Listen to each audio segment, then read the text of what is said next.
Here we go. Episode 7, Run the Tibby podcast. We are here, Steven Diaz, TJ Tibbs, Harry Hazen, and we have bag talk on the menu. We see a lot of trainers post bag or nah. So we're going to run through a couple of things and say, is that in your bag or nah as a trainer? You know what, Harry? Let's start it off with you. Let's see what's in your training bag. You see we got our bags on. Harry got the bag on. The trainers have bags on. Tibbs don't got the bag He's on. got a knot. Tibbs is a knot. Let's just point this out for the record. I refuse to wear a book bag. I'm not doing that. Tibbs is nah. But Harry, talk to me about your training bag. Is dummy defense in your bag or nah? All right, now I can stop laughing because that intro was crazy. Now, you know what's funny is when I first was working people out, that was my thing. I'm guarding you the whole workout, even if it means there's time in between reps. I have to be in front of you playing this enthusiastic fake pressure defense. And as you get older, that shit just takes up mad energy, bro. It's just making your workout worse and you just are exhausted. You know what I mean? So that's now today, hell no. You're not catching me doing that. But the times I do think it is useful is in a situation where you actually are practicing against some sort of contact. For instance, when we work on the hostage dribble, or anything involving maybe a bump euro, I do think it is important to, at that point, it's not really dummy defense. You are literally simulating contact. But the thing I'm really just not, if the question is bag or nah, when I get into the nah is when you're literally just you're doing mad extra, just you have to be involved in everything. That's really how that comes off to me, when you're just in front of the person in the camera, sprinting around, being fake Patrick Beverly. That is all the way no for me. And I don't understand why that's a thing. It's funny, Devin Williams, he put out a thing on that same topic, and he was saying yo, you're almost training kids to think their moves are gonna hit the shit out of everybody. You know what I mean? People don't just sprint in the opposite direction when you hit someone with an AI crossover. So dummy defense is a nah in my bag, 100%. Can I ask a question? Yeah. Because you said that you were playing defense like Pat Bev. So the two of you ran workouts together. Were you guarding these kids 100%, and Diaz was on the side defense, defense? Was that your training philosophy? That has 100% happened in workouts when we were actually Absolutely. playing live. If it was two defenders me and Harry against one, I'm thinking of the Isaiah Isaiah workout at Millbank where we're literally chanting defense as he's about to go. But so hold on to that point, because you see in a lot of workouts with us and those group of guys on YouTube, we're not playing dummy defense. We are literally guarding them. And that goes to if you, and then make we're getting fried. They make you look like a bunch of dummies. That's why that was dummy defense. The stops don't look good on camera, bro. It's not a defense workout, first off, but we could get a mixtape if we need one. But bro, we have them. Yeah, we do. There is a Jelly Stoppers tape. Check the gram. But if you do have access to guys that can give you just not a level of defense that you're just going to walk through, then I do think it is valuable, but I wouldn't call that dummy defense. I'd call it actual defense that you're trying to work on the thing you're doing. If that answers your question. Yeah, man. I hate dummy defense, man. I hate dummy defense. I like token defense. That's a different mentality. You know what I mean? Token defense is I'm here. I'm here and I'm giving you a read, a soft read, or I'm just giving you something to kind of visualize or something so we can get sharper angles, we can get an actual body. a little hand. I like, Michigan's, when John Beilein was at Michigan, they wouldn't take any jump shot in practice without like a manager with a hand in front of them. And I just like that idea because you're just getting used to, they're not blocking a shot or hand in the face, but you're just getting used to the idea of somebody rising up with somebody in front of you, which I think is pretty dope. Now, everybody doesn't have those resources. A lot of people practices or trainings, you don't have all these people to just be out there contesting shots. But I can't stand when kids are out there doing moves. And like you said, like the trainers are running out the screen like the road runner, because you're really trying to teach kids that you only need a little bit of separation to get your moves off. And these kids are getting a lot of bit of separation. It's like, all right, I want you to go between the legs and then cross. Kid goes between the legs. Trainer falls down like it's a 6.3 earthquake. Like, oh, like that was it. And kids just standing there like, what? So like, yo, I'm not for dummy defense because most people look like dummies. But I am for token defense of people, especially when you're building onto the moves after you're learning them and you're trying to make reads and stuff, just giving the simple foot reads or body slide reads, just something really soft, just to give them enough time to be successful with the read. But nothing crazy. I actually, now it's like NBA draft training time. So you're starting to see a lot of these videos come out. And, you've seen the Cole Anthony video when he went down to Miami and worked out with those dudes. And he like did some spin hezzy move, like, and the guy went flying out of the picture. It's like, stop, you dummy. Like, what are you doing? Like, is he really getting away with that? Do you have a problem with dummy defense or dummies playing defense? I got a problem with defense. Dumb or not? I think both. I think it's a little bit of both. Yo, it's crazy though, but there's a time and a place. But I just think just don't be out there just jump like you said. Guys be like, what are you doing? What are you doing? That was crazy. Yo, that's serious, man. And I don't know, man, but I'm not with that. I don't got a bag on, but it's not in my bag. Not in the bag. It's not in the bag at all, Pop. Diaz, do you have a different opinion on that at all? I have basically the same opinion. I forget who called it this, but somebody called it guided defense, like what Tibbs is talking about, token defense.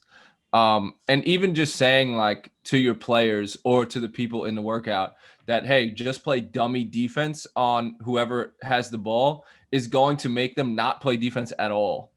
And it's a whole nother thing for the trainer to be playing defense, but to tell the defenders in your workout, play guided defense, give them a binary read on what to do. You got to define that for people that don't know what that means, because that's a SAT word. Binary is one or the other. A binary read is you doing one thing or the other thing. So with guided defense is you tell your defender, you tell a defender to do one thing, one clear thing or another clear thing, and the offense has to read that binary decision. And that's guided defense is in my bag 100%. I feel like that's a little different though. Like I'm sure I think it's the way to improve on dummy defense. Like, if can we wait, hold on. Can we go over the fact that your shirt book bag combo matches your mic? What is this guy doing over there, bro? What kind of It's him. Yo, what kind of book bag is that, bro? What kind of book bag is that? Let's see what's in my bag real quick. What you got in there? Oh, my senior foul. Hey, let's go. Shameless high school plug. Let's go. You know what's something I heard the other day, or I read something that was mad interesting. And this may be related or unrelated, but it's about giving people feedback in first person, and it's like, usually when you're giving people feedback, you're giving it from third person, from your view, and it's kind of like, visual cues that have to do with what we see and how we see it. You know what I mean? But people operate from a first person view. So like, I think the best way to give feedback if it, and going with dummy defense, and why I don't like it is because I like to be behind the player because I like to see what they see, because I don't have a best example right now, and I wish I would have wrote one down because I wasn't thinking about this point. But if you're standing under the basket and you're telling them something about their shot, like, I don't know, extend to the rim or something like that, right?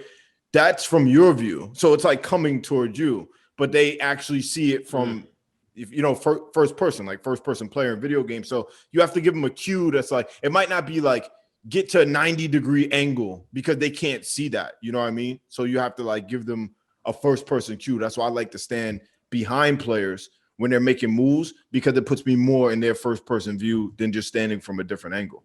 That's mad interesting. You know why? Because I've even been in workouts, especially now that I'm saying I don't do dummy defense, where I'm usually watching the person myself, like I'm under the basket and I'm watching something from like pretty far.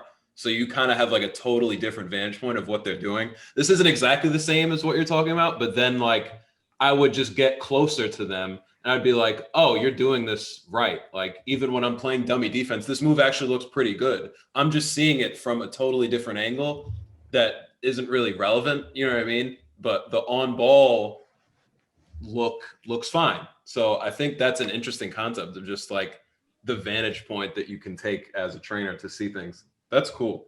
I never thought of that. I think one more thing about trainers playing fake defense. And I see people talk about like sweat equity with a trainer a lot, but I really believe, and you could tell when you watch, if your trainer is visibly working harder than the person who's being trained, then that is probably not a great workout. You should be 100% working harder than the trainer. And with this whole dummy defense thing, I think a lot of new trainers do it. Even I did it. We did, Harry, yeah. we did it when we were first started training. I think that people aren't used to the transition of not working hard in a workout, and being able to communicate what needs to be done in a workout. Like if I go at the beginning, if I'm going to a workout that even I'm running, I'm still like preparing to work out as opposed to running a workout in the beginning. Yeah. You get what I'm saying? So it's funny, like even just going back to what I said before about just being exhausted, which I think to what you're saying with sweat equity was something I really valued as a younger trainer. But there were some workouts where, you call people like, yo, can you help me out with this workout, blah, blah, blah. And I remember Meg from Brooklyn, she helped me work out Brian Smith. And after the workout, I was like, yo, I'm gonna be honest, if you weren't here, I don't know how I would have done this. You know what I mean? So even just some words of advice for someone that's a younger guy who's doing that, you're gonna get to a point where you either can't or your workout is gonna suffer because you want to be so involved. Like I don't think it always comes from like a bad place of, oh, there's a camera on me, I want to be in front of the camera. I think it, like for us, genuinely came from a place of like, yo, I want to be in the trenches, like with the guy or girl I'm working out with. But that, I don't really think that matters a lot. I think I think the mental like teaching part, my headphone just fell out if you're not watching. I think the mental teaching part of training is a lot more important than just like being super intense and physical. You know what I'm saying? I got you. That, Tibbs? Yeah, I think why a lot of younger trainers or inexperienced trainers jump out there, like you guys kind of alluded to, is because there's a communication gap when you go from playing or being on the side to jumping in. So you always feel like it's easier to show somebody how to do it or get out there and like guide them into doing it instead of giving them verbal cues, because it's teaching. So you got to learn how to be efficient with how you're teaching. And it's an intimidating thing. And it's kind of like, my man said this the other day. I'm not gonna put him out there, but my man said this the other day, and I never thought of it like this. He said, yo, when I hear trainers go, do this, that, and then do that, that's alarming. And I was like, what do you mean? And he's like, because to me, it's like they can't explain what they're trying to do. So they're just telling people to do it. Like, all right, you do this and then you do that. And the kid's like, wait, yeah, but he's like, just do it. You know what I mean? Like they don't tell you exactly like foot placement or weight transfer or, like today I was teaching the cross jab and I almost hit y'all up because I teach it, but I almost hit y'all up to be like, yo, how do you teach it? Right. But like I teach it and I wanted to build on this specifically. And I know you guys do it all the time, but I really, and I'll probably bored the kids for a little bit, but I really had them for 20 minutes going at slow motion speed, working on weight transfer. And like, yo, if the ball doesn't hit the ground first, like it's never going to work for you. Like you're never going to be able to get the rest of it. So if you cannot get that, the ball has to be on its way up. Like it's just, that's not it, because people try to piece it together real quick. And just because you know the footwork doesn't mean that you're going to have the timing to do the move. So, well, they would have got it a lot quicker if you were just guarding them. They also would have got it a lot quicker if you had a footwork mat on the floor to Or get a back. Yo, I almost came with some chalk and just put like dots on the ground, but I didn't have different colored chalk. I was gonna say, yeah. You put your right foot in, put your right foot out. You put your right foot in, then you two-step it all about. There you go. That's great. But let's see what else is in the training bag. Let's see what's in that training bag, Harry. Do you have NBA moves in your bag or nah? I'm just laughing at the way you asked. Bag or nah is great. I love bag or nah. I love bag or nah. I love it more because Tibbs is not with it. But to clarify your question, I think you're asking about, and you see this shit all the time, yo. You even saw it when the fillet Jared Butler clip, like when he hit whoever that was with that, like everything. I think the criticism is like, oh, X play happened in a high-level basketball game. All these trainers are now going to try and teach this like it's some fundamental, like that's kind of what you're talking about, right? Like you shouldn't see, sponsored by Mountain Dew, you shouldn't see a move happen in an NBA game, or should or shouldn't, that's the question, yes. Right? Yeah. And then try and teach it. I think there's a time and place, and I think there is value in literally everything that happens, if that makes sense. Like you look at the Jared Butler clip, that's just like the most recent one I'm thinking that had like an outcry sort of like, don't teach this. But every part of that move is a thing in itself. You know what I mean? But I think if you go into a workout and say, yo, we're going to work on the Jared Butler, and then you're not providing any context, you're not providing any reads, you're not providing any, Are you like agreeing with me? I don't really know what this is. Yeah. Yo, I never thought in my life that I would agree with you on anything.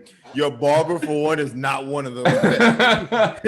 He don't agree with you neither. But go ahead. I didn't mean to break, but like that's it. That got it. Nah, I just think, and it just gets ridiculous, yo. Like, so what? You know what I mean? If someone does something in the league, just because they did it and they're in an NBA game and you're not, doesn't mean that you can't try and emulate the things that they're doing, like.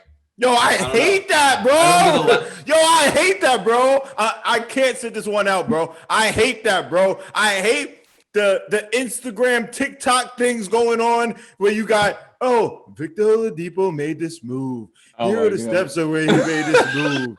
So you watch Victor Oladipo get his knee down on the ground and spin and twirl and then two steps to the side and watch him shoot the jump shot. Here we have this chair with nothing in it that we're going to throw the ball between. And then we're going to put our knee on the ball. And then we're going to, it's got to be crazy. Like, do we really have fifth grade kids out there doing the Victor Oladipo move? He might have did once the whole entire, like, stacking moves. The one move that he did all the time. And we're teaching this kid this move. Like, no, bro. Like, no, that is not, you should not go in saying, like, this move happened last night. I'm going to teach you this move. Like, that's crazy. You know what I'm saying? Why don't we teach moves that happen in the NBA or things that happen in the NBA that are guaranteed to happen in any game? Like, why don't we teach that? Like, you know what I'm saying? Like, I just had to talk. Shout out to my man Mike Ballaghan. Just seen him the other day, and he's a pro player. Curtis High School, played D1, all that. Self-made, super self-made. He said, first of all, he told me that I need to stop bullying trainers, and that's not the case. I'm not doing it. But he said, yo, I was in a workout the other day, and my man told me, yo, we're gonna work on game moves. How he working on game moves and he ain't never seen me play? so how is it he happy with? That's the truth. Like it is because like Mike Ballaghan made a great point. Like you never see me play. Mike is he knows what his game is. He's a pro. He knows what his game is. Like just because Kemba or Kyrie did this move in a game doesn't mean it fits my game. That's a game move for them. This is not a game move for me. If I'm dribbling the ball more than 3 times, I'm getting rid of that joint.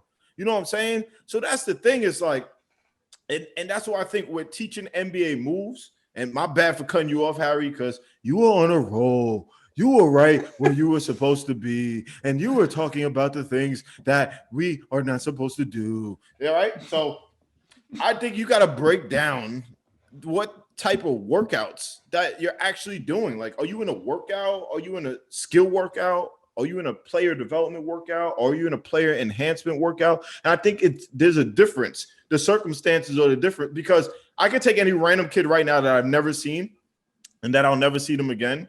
And I can only do one of 2 things. I can't do anything that has to do with player development because I'm never going to see them. So that's out the window. And I can't enhance their skills because I don't know what they can or cannot do.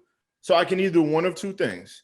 I can do a workout, which is a general fundamental, like put them through stuff, get them shooting, like just get them a workout for that day, right? Or I can do a skill workout where I can teach them 1 or 2 or 3 skills or a move or something like that. And I love that you guys went, you said that in the last episode about, I go into a workout and I'm going to teach them a move. And like, I never really thought about it like that because I usually see people over time. So like, yeah, you could grab somebody and just teach them 1 skill and that you can give them that. And then they can take away those takeaways at home. But NBA moves, man, it's like, no, I'm not for that. I don't have a bag on, but that's not in my bag.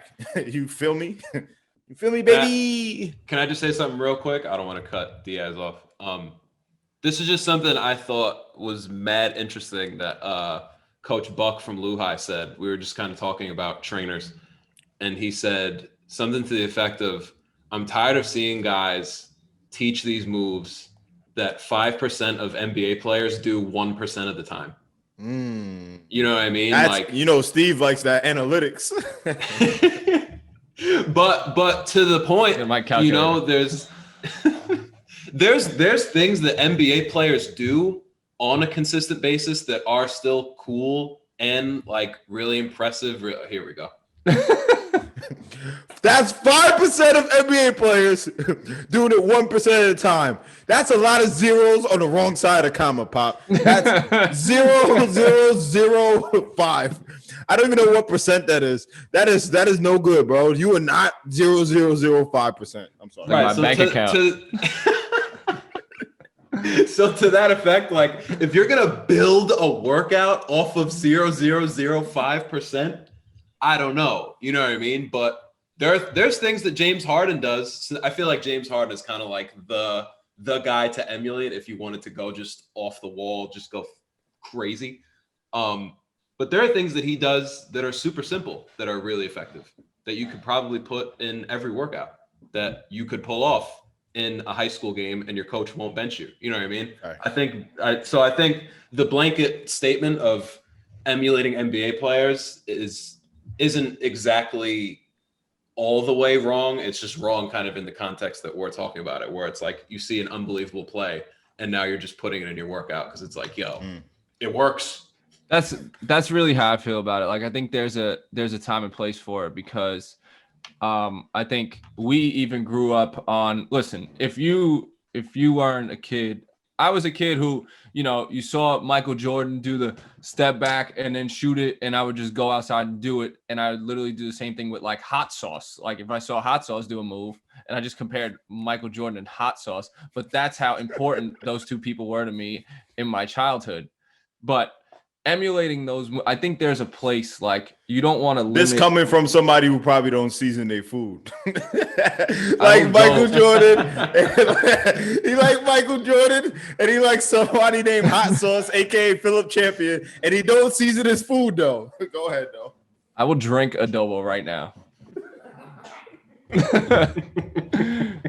No, but I think that if you don't do those things, I think there's a time and place for it. I think you have to work on the shit that you're actually going to do. But I think there's a time to be creative and work on these things that you see the players that you look up to. Did you get adobo? Yeah. Yeah, I'm just trying to put you on. Use some of this on your food. You can use some of this too if you want. You feel me? You can use some of this. Little red pepper flakes, you know what I'm saying? My fault. This is really happening. The cooking channel, but you know what I'm saying? I just wanted to take the time to educate my mans and remind him to season his food and to clean your chicken. All right. You know what I'm saying? Make sure you clean the chicken, Pop. All right. Always clean the chicken. That's good eats. But yeah, there's a time and place for NBA moves. I think some NBA moves are in the bag. I'm gonna say some NBA moves are in my bag. Yeah. No, it can't be some. That. Can't be some. What do you mean? No, it can't be some. You guys sat here in the episode with book bags on. I don't want to get some. Okay. You have a All book bag on. But it's the truth because like a Harden step back probably shouldn't be in the bag, right? Because that's only some shit that he could really do. But like a Kyrie The Harden Euro step or like a Euro is something that should be in the bag. Yo, y'all trainers kill me, bro. The Harden Euro step, like it's not a Euro step, bro, that he does. It's the Harden Euro step. The one I feel like the Harden Euro step is a bad example. You mean the one that they're talking about that like it looks like a travel? I'm talking about the inverted Euro, and you're about to kill me. All right, never mind. Inverted. Nah, bro. We're not doing that. We're not doing that. If you YouTube it, that's what it's called. So. I don't care what it's called. We're not doing inverted. We're not doing that, bro. All these obtuse, acute angles. At least that was accurate. Nah, we moving on from this inverted, bro. We're not doing that, bro. Let's switch inverted up the or not. perspective. Let's switch up the let's switch up the perspective and take it from a player's perspective. Should this be in the player's bag or nah? Should working with multiple trainers be in the player's bag or nah? Oh, that's spicy. That's red pepper flakes. That's spicy. Should it be in their bag? Oh, now here's a question. Am I a Scribini or am I nice?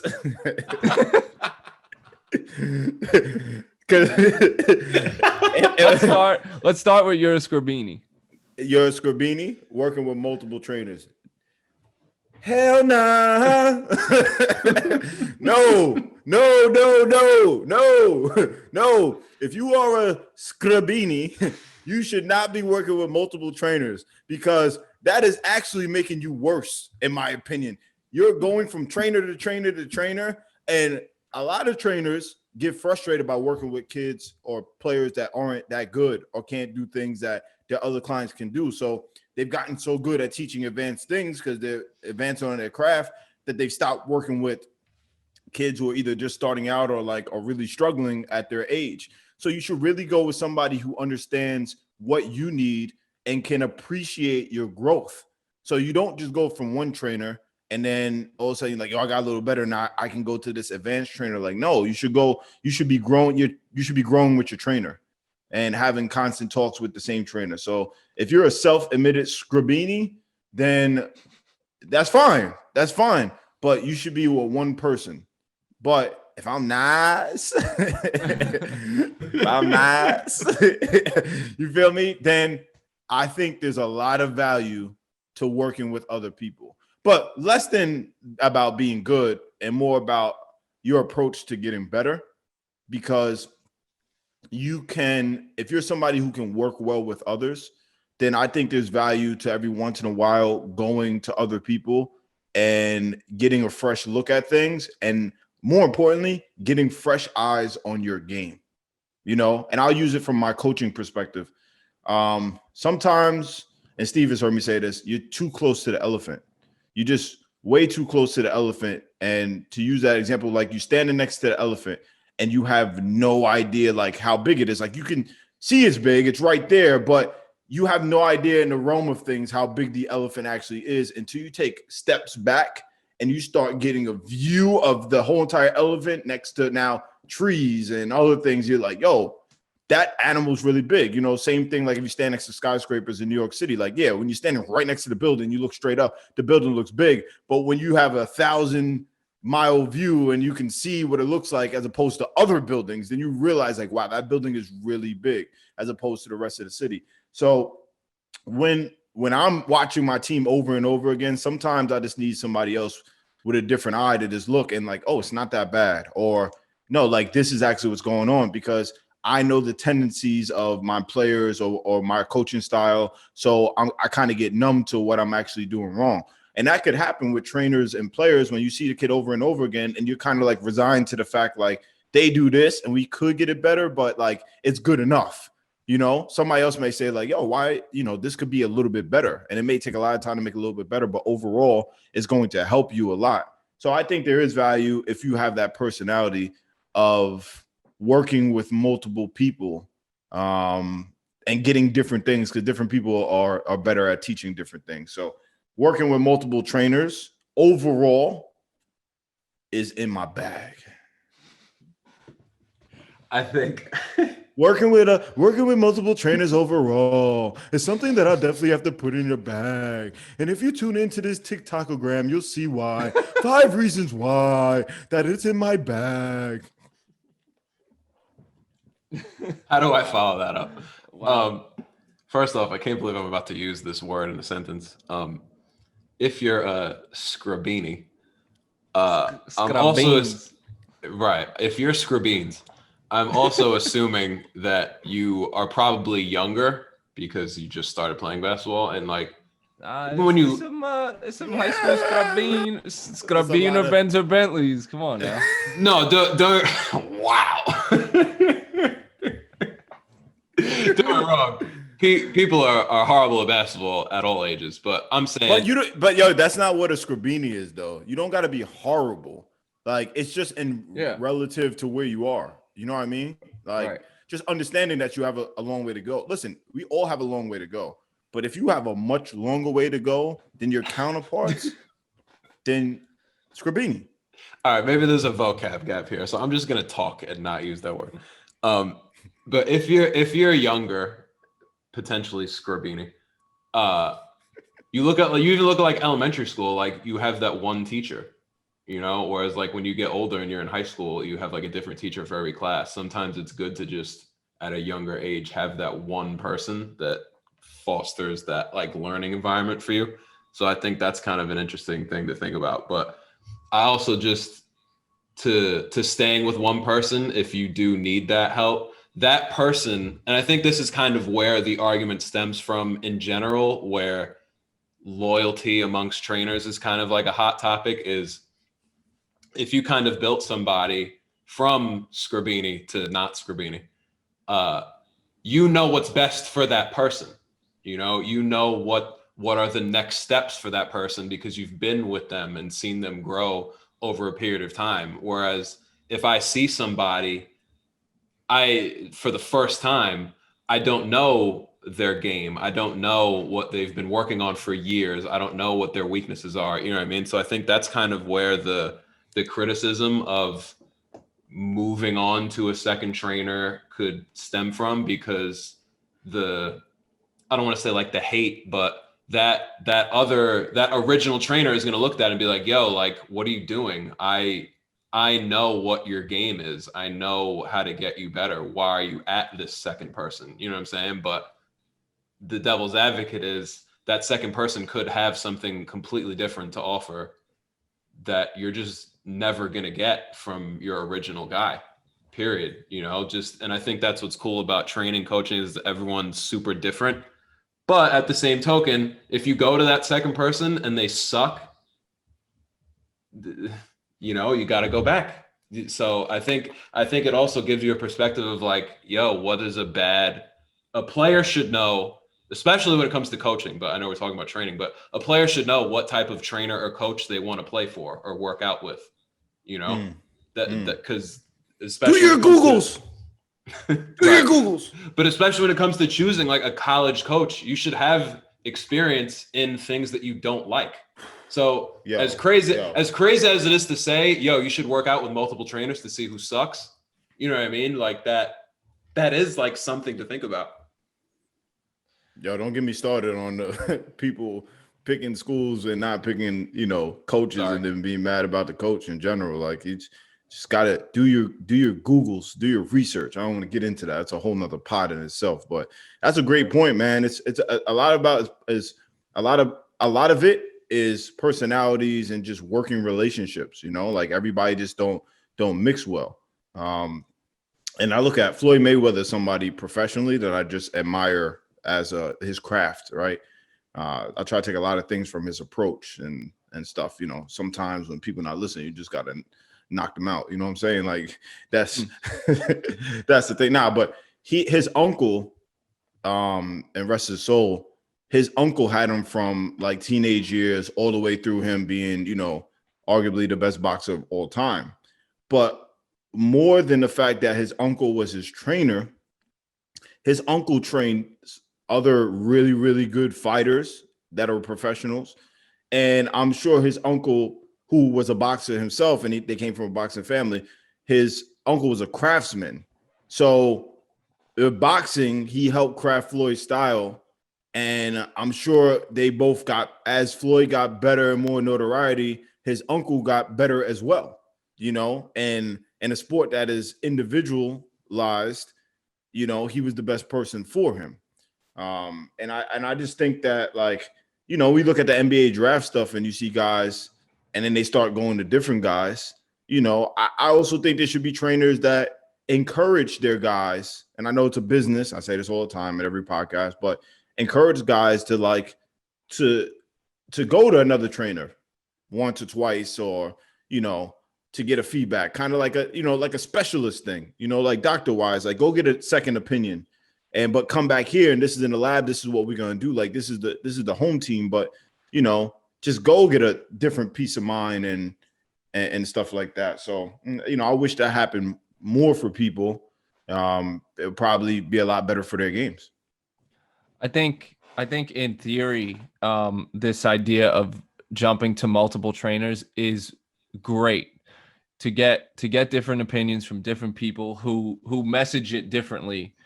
Every trainer messages their message differently, but unfortunately the reality is that a lot of kids only jump to multiple trainers just for clout and just to be on cameras and just because X works out with them, so they want to work out with them because they see that X has this clout and da. So I think that the idea of hearing other voices is great. Unfortunately, the reality is that it just doesn't work out. That kids don't have that perspective to be able to do that and take responsibility and understand why they're going to a second trainer and the real reason why they're going to a second trainer. Yeah, it's funny, even in you just saying that and me thinking back to like workouts we've ran, we're in that boat, right? Like we worked out Isaiah Washington and all the Jelly Fam kids when they were at like the peak of their popularity, which means other people want to work out with us. And I don't think any of those other people were like ever reached out like, yo, I just want a second opinion, or I just want to see what you guys think about my game. It was always like, yo, I want a workout and I want it to be recorded.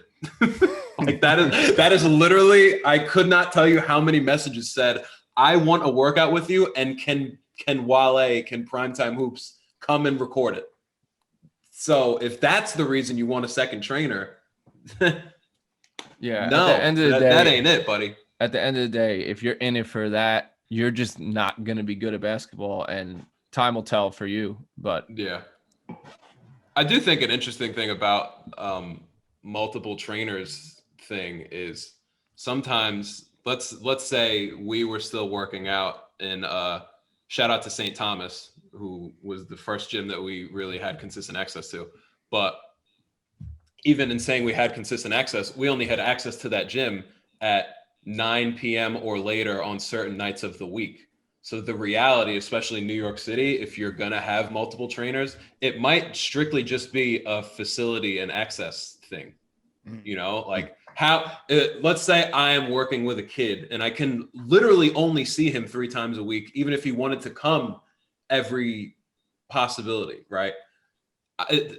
What am I going to tell you the other 4 days? Like, nah, don't work out.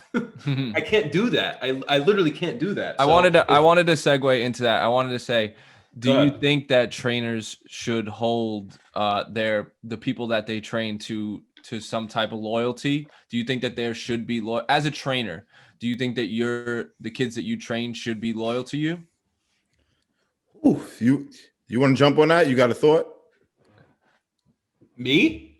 Yeah, Harold, you. But that's the thing though, and it just connects to what I was just saying. Like, does, yeah, I would love to sit here, and I'm sure there are even not on like an ego trip, but I'm sure there are kids that we work out that would love to say like, yeah, I want to get in the gym with you guys every day, and let's make a plan and let's figure out how we're gonna get me better for X amount of time. We don't have a gym, bro. What am I gonna say? Like, I can't say anything. Like, sure, if you want to remain loyal, if I'm like your preferred trainer to work out with, that's one thing. But in terms of loyalty, your loyalty should lie to getting better. And if I can't get you in a gym to do that, then I the trainer, low key, I'm like an asshole at that point. If I'm really about to sit here and say, yo, high key, like, don't work out if it's not with me. Like, yo, you're crazy. You know how many gyms and you're gonna be in. You know how many coaches you're gonna play for. Like, if you can't sit there and be okay with the kid that you've fostered development with to listen to somebody else, then you have a problem. Period. Unless you're sitting here like, yo, I got 24 access 7 days a week. I'm driving you to the gym, back home, feeding you. Like, I'm doing your homework. I know I'm going off the wall, but like, it's not realistic for you to work now out. You're a prep school.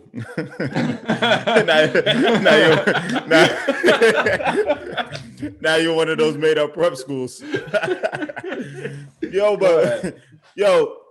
There's some nasty work out there in the training game, bro. There are people who make you sign something that you won't go to another trainer. Or you did ask. I'm not gonna say no names. I'm not gonna say no names. You don't have people who are listening to this for real. There is at least one training company out there that makes you put down 3 other trainers that you're only allowed to work with and nobody else. And if you work with them, you like can't work out with them anymore. And you like this part, maybe I'm not sure if this part is right, but you forfeit whatever down payment or whatever that you have made. So I'm so serious. This is 100% facts. I don't know about the forfeiting the money, but everything else that I said is a fact. And it's like, to me, it is crazy because it makes me mad because you're preying on people who don't know any better. You know what I mean? Because nobody who knows any better is going to go for that. You know what I'm saying? And like, if you're not the goods enough to keep somebody to keep coming to you, then you're not good. You know what I'm saying? Then you're right. But this is Harry, Steve, this is a real thing that goes on. I cannot believe that. I can't believe I didn't believe it. Somebody told me and I didn't care at first. I didn't care at all. Like, I just didn't care. And then multiple people told me and asked me my opinion about it. And I was like, there's no way that's real, bro. And it's real. There's a document. Like, I even have an uncomfortable thing with trainers making people put their debit cards down. Like, I understand when there's like do you have like NDAs? Wait, bag or not? Non-disclosure agreements?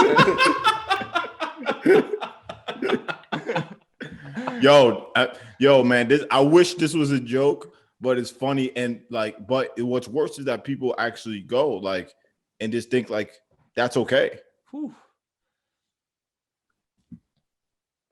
That's different. That's different. It's a real thing and it's horrible, but there's no way you should be telling people that you can't work with other people. So it's easier to be like I told you, like my training, and I say quotes because I'm not a trainer, but when I'm working with people is that you have to come twice a week. That's it. You have to come twice a week. So not that you only have to go to me, that you have to come twice a week. That's it. Because there's stuff that I want to work with you on that I want to actually get better at. I want to actually see you make improvement. So I don't care what you do in your free time. Like, playing basketball and doing things, go ahead and do it. Like, what are you worried about? Somebody's gonna teach them the wrong form on the cross jab. Like, huh? What are you talking about, bro? Like, I don't know, man, but there's some nasty work going on, man, in the business. But a lot of people just want their kid involved. They don't care about basketball. Like, my kid's not going to the NBA type, but like, who cares? Your kid don't have to go to the NBA for your kid to be nice or like to enjoy being good at basketball. Basketball is more fun when you're good. You're playing, you have an impact on the game. It's more fun when you're good. You don't have to go to the NBA. There are a lot of people who had awesome high school careers, and that was it. And they still relish to that. And there's nothing wrong with that. Like, they had great high school careers and they worked hard for that. And that's amazing. They had great CYO careers. Man, I had an awesome CYO career. Like, I love all my memories in CYO. And that's a lot of hard work. And you know what I mean? So that's like lifelong memories. But who cares your kid not going to the NBA? Like, I hate when people say that, bro. You know what I'm saying? Like, but, oh, man, bad work. Yo, I don't even know what to say. I don't think there's much more to say after that. And the but yeah, let's wrap it up. Let's wrap it up at that. Thank you for listening. Follow the Instagram that we're going to be transitioning everything to. It's at Run the Tibby. And that's that. And we'll see you next week.